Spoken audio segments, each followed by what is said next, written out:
Hello again, English students, and welcome to another very exciting Paris in 5-ish minutes video from Excel at English. You are a student of AQA Language and Literature, and we are looking at a text from the Paris Anthology in 5 minutes. In this case, Memories of Places in Paris by Isabelle and Sophia.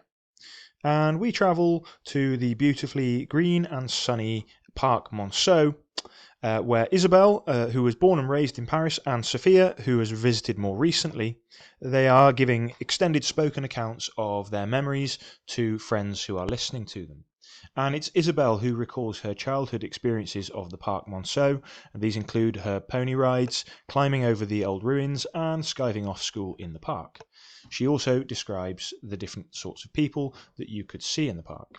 Sophie, in a completely unconnected recount, is recalling her experience of having seen extreme poverty through the windows of her train as a visitor to Paris. In terms of the context for these texts, these are spoken narratives. They're extended spoken narratives, and they have a degree of spontaneity, but they aren't interactive, they're not conversational. They belong to the genre of personal recounts and of narratives, and it's probably safe to say that they are fairly well rehearsed or well understood by their speakers, so there's a limit to which they are spontaneous. In terms of their purpose, they are informational, they are descriptive, but they're also part of relationship building, and in a kind of an extended narrative like this, I suppose we offer a personal perspective that helps us to build a relationship with a friend. So it is a significant context that both of these texts, as we're told, are being addressed to friends.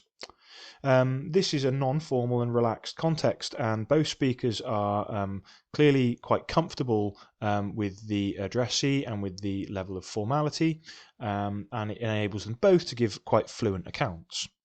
With regard to the subjects here are childhood memory, people watching, that hobby that we all enjoy, rich and poor, Parisian landscape and features, all relevant subjects that could provide possible connections to other texts. With regard to representations, Isabelle's account recalls the Parc Monceau as an idyll, an idyllic, beautiful location. In her memories, it's a place of freedom and a place of friendship. And she also uses a narrative about her own growth from a child to an adult to represent her memories. This is woven into the narrative through her memories of the waterfall, and so really by presenting herself and the park as intimately connected, she's giving a great deal of personal significance in her narrative. Despite the halcyon nature of her representations or her memories, there are some negative reflections or some negative mentions that she doesn't dwell on.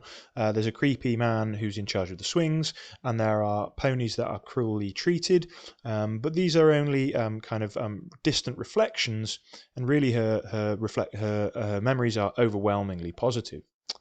Isabelle also offers some slightly satirical and humorous caricatures of people in the park, the superficial French mother with her cigarette, and the stereotypical clueless tourist, that stock character of the Paris Anthology. Sophia's account is very different, and it conveys her sense of shock at seeing extreme poverty and wealth juxtaposed in Paris. Like Isabella, I suppose this is a representation of people watching, or kind of observing people in Paris. But her reflections, I beg your pardon, represent this sobering reality of inequality, and seems much more serious and also much less personal. So it's a contrasting representation compared to Isabella's much more privileged and much more positive account of Paris. So the linguistic features that are used by both speakers feature grammatically the conditional second person past tense construction. Sounds a mouthful, but it's basically saying you could this or you could that. Why use this feature in a narrative recount? Well, the second person is helping to depersonalize their account, and it's basically a method of inviting listeners to position themselves in the scenes that are being described. And we also get this modal construction could, which is helping to evoke a sense of possibility and agency. So these are engaging features. With regard to the grammatical constructions, Isabelle is very fluent, and you do get the sense that Isabelle has told this story before. She uses a great number of complex constructions with conjunctions, subordinating conjunctions such as because, even though, and particularly this kind of listing function from this to this. She uses on a couple of occasions. She also adds adverbial phrases which convey a sense of time or detail to events, such as during the afternoon or with some candles. And the overall effect is actually, she gives a quite complete picture, quite complete descriptive picture of the events that she describes. Her account, I beg your pardon, Sophia's account, in contrast, relies more on coordination than subjunction, and is being used to string together different images. Her constructions on the whole, Sophia, are more fragmented than Isabella's, and it's interesting to consider why perhaps these two accounts are slightly different in their fluency. It could reflect their speaking style or their confidence in speaking, but it also could be a representation of the topics that they're speaking about, perhaps the level of familiarity or the level of challenge that they feel in talking about this particular topic. I would say that Isabelle clearly is talking about a personal memory that she knows very well, and she talks about it in a way that suggests that it's a kind of a well-prepared narrative, something that she's talked about before, whereas Sophia is talking about something that's quite alien to her and that perhaps she finds quite a challenging topic and quite an emotive topic to express herself. With regard to the lexis, generally speaking, the descriptive language is quite predictable, and we get words such as nice and beautiful, which features of everyday speech, which we obviously don't find or we tend to find less of in literary language, but much more in everyday speech. Speakers are, on the whole, literal and not figurative. Obviously, as these are partly spontaneous texts, we don't expect a high degree of linguistic creativity. There are, however, emphatic adverbs which have the benefit of being highly flexible compared to adjectives, in that they can be positioned just about anywhere in a sentence. And these can act as intensifiers. They add a sense of rhythm to speech, and they can be used to foreground particular details to help engage your listener. Examples of this include things like really, completely, literally, which can literally litter people's speech sometimes, and quite. All adverbs used as a flexible form of emphasis. Fluency features within the text. I don't have time in this video to go over all of these, but aspects such as hedging, fillers, pauses, false starts, ellipsis, and fragmented grammar, they all give you a way to interpret in a given context what those fluency speech features are doing.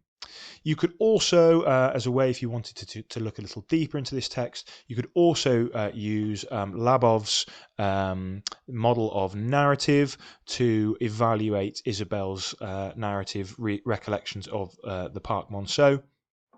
I'm not saying that her account fits all of those features of Labov's narrative model, but it would provide a good framework for analysing Isabelle's narrative in terms of its discourse structure. With regard to connections between these texts, this is a people-watching text, and very similar to Around the World in 80 Dates, where Cox hangs around Jim Morrison's grave for about 4 or 5 hours, watching people and describing them. That, of course, is a contrasting mode because it's a written text, not a spoken one. Other representations of public spaces, we have the slap in Understanding Chic. There are advice on the Jardin Luxembourg in the Gransnet forum, and there are details of parks also given in the Rough Guide. Mile by Mile gives a representation of train travel, which would compare very interestingly with Sophia's account of perhaps seeing some more harsh reality than is presented in Mile by Mile. Poverty and wealth are also represented in the historical text, The Seven Ages of Paris. Any of the written memoir texts would make a suitable comparison. That is almost 10 minutes, so as usual I am doubling the projected time for these videos, but I hope that the level of detail is useful to you. If you feel that I've missed something out, or if you'd like to ask a question, then please do so in the comments below. Click like, subscribe, all of that rubbish, and good luck with your studies.